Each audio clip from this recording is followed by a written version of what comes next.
Ayan, good morning, good afternoon sa inyo lahat. Ayan guys, ayan, si Ote from Tabla Play TV guys. Ayan. Sorry for 2 weeks na hindi ako nakapag vlog yan. Kasi ano, sa paramdam ko yan. Tinatang aso, uso pa lang ngayon yan eh. Ayan, mamaya na po yung shoutouts natin yan sa ating ano. Tapos, papaliwanag ko rin sa inyo ngayon yung ating content for this afternoon yan. Kung paano yung point 10 tsaka point 9 na string yan.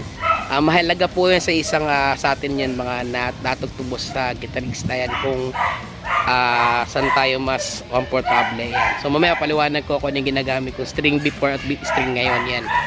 Speaking yan guys, pupunta ako sa bat cave ko. Alam nyo na gagawin ko.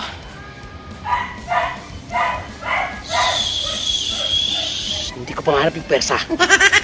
Teka lang. Ito na ang pwersa.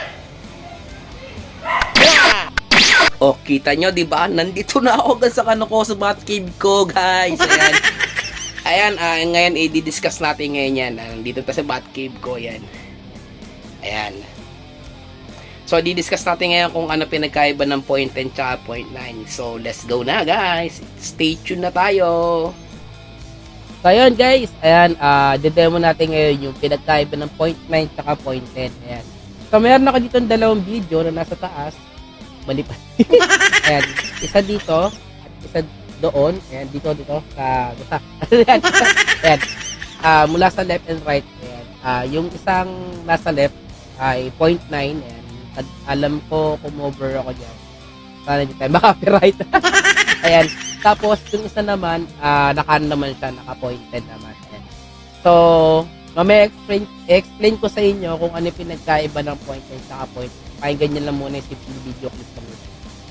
Ready guys? Makinig lang kayo.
Up. Ayan. Narinig yung point 9 na string natin. So, ito naman yung si point 10 na string yan. Pakinggan nyo maigi yan. Kanina ko lang na-record to. Alam nyo naman, pagka medyo masama pakaramdam. Tingnan yung tura ko dyan. Ayan. So, ayan. Ito na yung ating point 10 na string.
Ayan.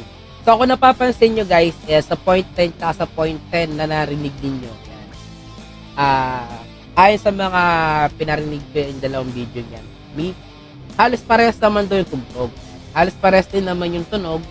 Halos parehas din naman nung sipa. Halos parehas din naman nung tuning at saka nung volume. Ang pinagkaiba lang ito, ayon sa mga pinano ko sa pinarinig ko. Yan. Mas makapal si point 10, kaysa kay point 9. Yan. Kung napapansin niyo, 'di ba?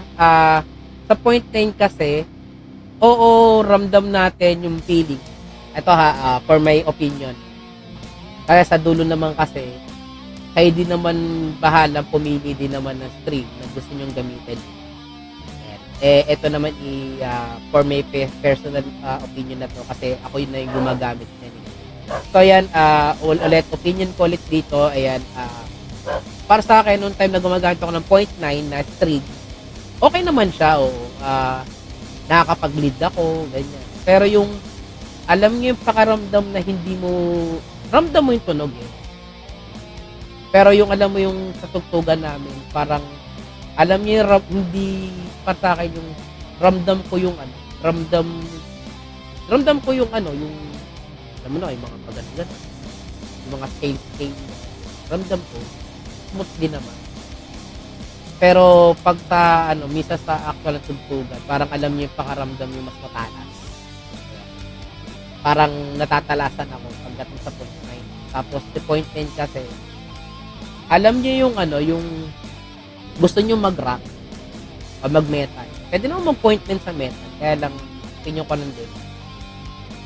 Okay naman mag-point 9. Kaya lang parang parang alam mo parang may kulang, parang that I like sa point 10 na sa point 10 na gamit ko ngayon, ayan, sa point 10 natin. Tumugtog ako ng isang beses ng metal sa cold chamber yan, sa yung rowboat yan. Sharo sa'yo, bayaw chow, bayaw Charles yan, bayaw Ian, Bilaya X-Core yan. Dahil dyan yan, doon sa part na yan, sa point 10 na yan, alam mo yun, dumuramdam yung sapak. Ayan, tutawagin namin guys, yan, mga katabla, yan, mga kap. Alam niyo yung ramdam mo yung tapak, ramdam mo yung lead na parang nangahagod. Ayan. Ayan, kung tawagin namin yung parang parang nangihiwalay ng kaluluwa. Ayan. So, ramdam na ramdam ko yung yung tunog pag nagpo-point 10. Diba? Kung ako tatanungin niyo, mas ramdam ko talaga yung point 10 compared sa point 10. Kasi yan, sa point 9 kasi yun yung dati kong ginagamit. Dahil may nagsuggest din na tropa ko from Davao. Shoutout sa'yo, tago sa pangalan, Chadsy. Ayan. Ayan. Dahil sa'yo, ginamit ko yung point 10. Pero syempre, di ba, pag point 10, medyo bumurahin lang tayo. Hindi natin kaya affordable na yan. Ayan. Syempre, para sa akin, bilang nagtitipid na tayo, ayan, the best daw na sinabi sa akin ni Chad Elixir, yan, more or less sa nakita ko sa Lazada, if hindi ako nagkakamali, 200 or 300 mahigit, yan, minsan may 400 pa nga daw, pupour me daw sa string. Saka sabi rin niya sa akin,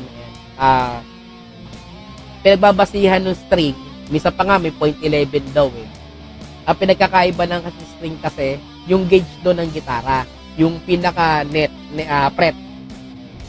Pagka nilagay mo sa gitara mo, yan, gaya ng ginamit ko, ayan.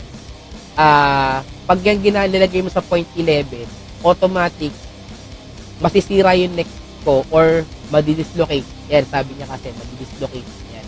Kung pinopoint out, hindi madidislocate, hindi magiging ugma na yung mismo pinaka-neck. Tapos, sinadjust sa akin, since naman na metal din naman yung tugtugan namin, ayan, since metal din naman tugtugan namin, so in-encourage niya sa akin, sinadjust sa akin itong point 10 na string na to, itong point natin, yan, yung nasa right, yan, point 10 na string yung pinano sa akin. Kaya nung tinesting ko, siyempre nung una nangapa ako, Pero nung habang tumatak, parang alam mo yung ramdam na ramdam pa ng tunog mo. Tapos mas naging heavy yung tunog. Alam niyo, parang parang ramdam mo talaga na talagang nananapak yan. Yun talaga yung yan. So, ulitin ko nga ulit, based on my opinion lang naman to, yan, based sa paggamit ko ng point 10 saka point 10 noon at ngayon, mas na-prepare na sa akin yung point 10. So, bali, hindi ko man suggest na gumamit ka ng point 10, depende naman sa inyo kung gusto nyo gumamit ng string na naaayon sa gusto nyo. Ayan. Ulitin ko ulit, ayan, kayo nang bahalang gumamit ng string sa inyo. Kung mas okay kayo sa point 9, then go. Kung gusto nyo gumamit ng point 10, then go. Kahit point 11 yan, something go. Basta importante, ayan, swak sa tenga nyo. Pangalawa, yung gauge o yung fret ng gitara nyo, sana isipin nyo lang kung kakayanin ng gitara nyo. Yan. Yun ang pinakamahirap sa lahat. Pag nabali ang neck, medyo mahirap na yan. Parang ano lang yan, ang gitara bilang sa atin, mga gitarista, ay parang isang asawa natin yan. Or partner natin sa buhay. Kapag nasira ang lahat ng parte dyan, musikat, anong part dyan, gagastos ka. Parang girlfriend mo rin yan. Gagastos ka. Ayan. Anyway guys, ayan, babay ko tayo sa aking tindahan. Ayan. Pina-explain ko na sa inyo kung ano yung ibig sabihin ng point 10 saka point 9. For me, para sa akin. Okay guys, tayo tayo tindahan. Ayan, shoutout lang tayo muna guys. Ayan, sa mga nanonood sa atin, yan, lalo na sa FB, lalo mga FB Reels ko guys. Ayan. Pero nyo naman na yan, i-follow nyo guys, yan, sa FB, yan. Mamaya, ipopost natin mamaya yung FB ko, yan. Ay guys, shoutout tayo guys, ayan. Shoutout pala sa anak ni Makenshel na si Golem, and happy birthday sa'yo, yan. Happy birthday! And then sa nagpa-birthday din, ayan, si Faith, yan, aka si Bunso Chris, ayan. Happy birthday sa'yo, ayan. Shoutout din pala, ayan, kay Bunso May. Ayan, shoutout din pala sa asawa niya, si Mark po na yan. Ayan, happy. Ayan, happy lang yan, happy lang. Walang ano ha. Tapos, shoutout din pala yan sa sa bumubuo ng Twin Star Red Fox yan guys, sa Timo guys. Ayan. So soon babalik din tayo sa Timo yan. Okay, mag-alala yan. Medyo may nasikaso muna yung founder nyo. Ayan. So shoutout din pala yan kila Bayaw Chow. Ayan, Bayaw Ian. Ayan, kay Bayaw Charles. Ayan. Kay Bayaw Dong, kay Bayaw Anthony, kay Bayaw Son. Ayan. Kay Bayaw J. Sa mga binubuo ng Milea X-Core. Ayan guys. Ayan, shoutout sa inyo guys. Ayan, shoutout din pala yan kay Ayun. Ayan. Tapos, shoutout din pala yan guys. Ayan, sa mga, ayan, kay Chokbot. Ayan, ayan. Sis talaga yan. Tapos, shoutout din pala kay Earl. Ayan, si Earl. Ayan. Ayan, shoutout din pala yan sa kumpare ko na si Unel. Ayan, sa kumpare ko rin na si Peras. Ayan, kay Junel. Ayan, shoutout din sa'yo. Shoutout din pala kay Rod. Ayan. Shoutout din pala kay Jerome. Ayan. Mga tropa talaga yan. Ayan. Shoutout din pala kay Richard. Ayan. Si Richard Valenzuela. Ayan. Tropa ko yan. Kumpare ko rin yan. Ayan. Shoutout din pala kay Michael. Ayan. Michael Reyes ng Marinig. Ayan. Shoutout din. Ayan. Soon. Ayan. Punta ako sa inyo. Ayan, shoutout din pala sa best friend kong si Yang. Ayan, shoutout din. Ayan. And then, shoutout din sa mga bumubuo din ng Q-Bobby PH. Ayan, sa aming, yan, sa grupo ng mga gumagamit din ng, ng Q-Bobby. Ayan, guys. Ayan. And shoutout din pala sa mga, ayan, sa mga sumusuporta at walang sawang sumusuporta. Ayan, sa page ko, ayan, meron tayong page sa Facebook, ayan, yung tinatawag nating Tabla Play TV, yan. And also, guys, ayan, sa lahat ang hindi nakasubscribe, guys, subscribe to my channel. click on the notification button para sa mga update po ng aking video. Ayan, pasensya kayo guys. Ngayon lang tayo nakapag-vlog dahil within 2 weeks and medyo busy tsaka medyo sumaba pa ramdam natin yan guys. Ngayon lang tayo nakapag-vlog yan. Okay guys, so it's me, si Otep from Tabla Play TV guys. And always remember guys, love your passion, just do it. And otherwise pati, hashtag tugtog pa. Ayan. And hashtag ulit, Bayaw Adventures. Bye-bye guys! Bye-bye!